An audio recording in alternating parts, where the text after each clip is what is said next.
he said, his voice low and a little ragged. I looked up, chewing on my lip. Weary? Understatement of the decade.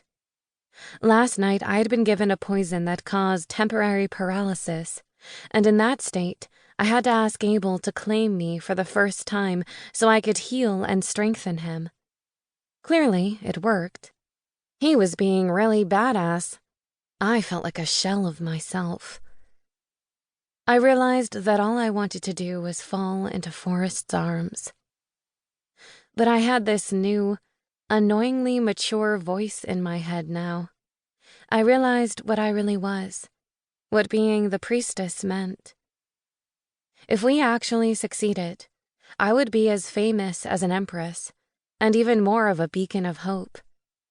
If the stories I'd heard were true, I would open the gates to the realm of dragons, freeing the world of what we had long thought were just mindless monsters.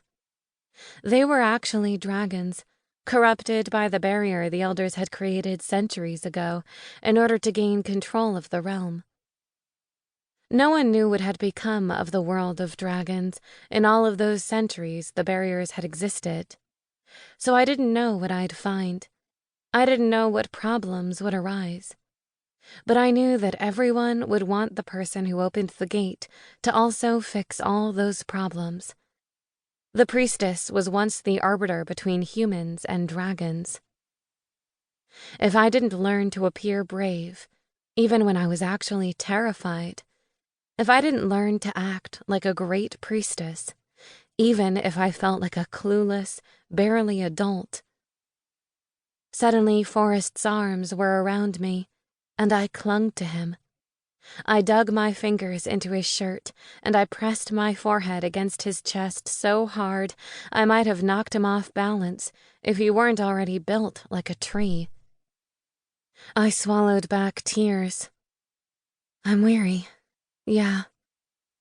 Let's take a walk. We're on a boat. He waved toward the mast. I didn't say a long walk, but let's look ahead. At sea, looking ahead and behind are the same, I said. Nah, it's different. I let him take my hand in his. I put my free hand against his arm. More than anything, I felt a deep sense of relief that he wasn't angry at me for having sex with Abel. I knew he must be having feelings about it, but if he had to choke them back into the deepest pit of his stomach, well, good, because I couldn't help it if I tried. The sea was relatively calm, and we had a good wind, from what I could tell. I didn't know anything about ships. My hometown was in the mountains, and we didn't have bodies of water larger than creeks up there. A few crew members were moving around doing, ship stuff. I don't know, things with ropes.